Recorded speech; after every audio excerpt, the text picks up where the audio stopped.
help, people that are going through the system, and how closed doors they are when people are going through the system.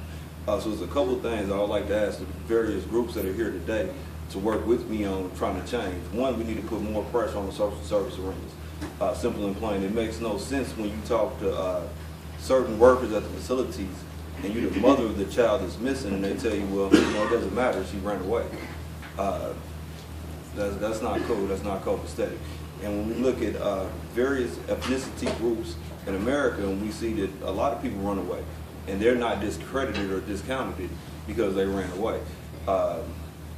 It has been some information that we've been able to get, but we've only been able to get that because we've been putting pressure on them through the institutions. But we shouldn't have to go through the institutions with pressure on them. We would also like to ask people to take the Facebook post and to share the post, but don't just share the post. Ask people to actually look what their kids, friends, and their family and members, etc.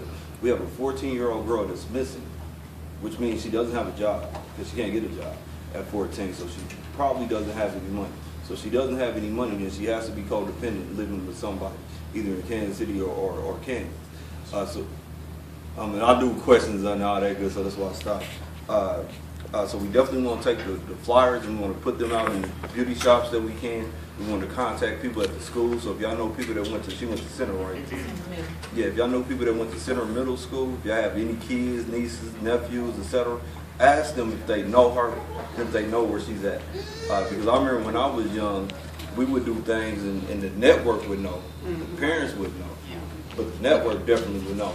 And I have a positive feeling that she's somewhere safe because none of her friends have been posting online anything that they're worrying about, which gives me the opinion that she's probably somewhere safe. Representative Mills, and I have to put this in there, Representative Bonnie Mills, she has done a great job of far as getting in contact with the different facilities. But again, we need to put pressure on the different facilities. We also need to put pressure on the media.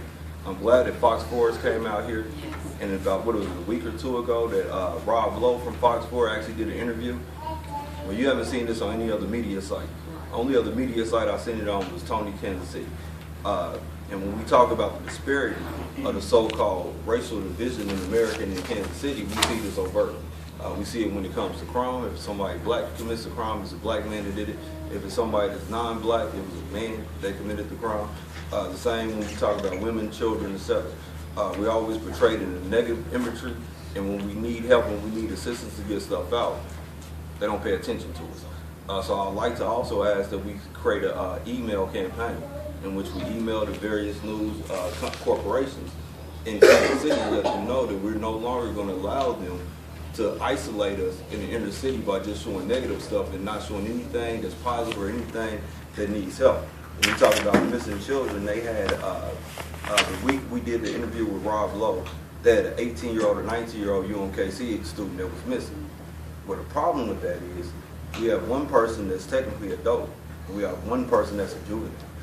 So the juvenile should be highlighted too, in particular when you look at the, 60% or 65% when we talk about 14-year-old, 15-year-olds that go missing in the different trade industries that we have here. And if you have any questions for me about the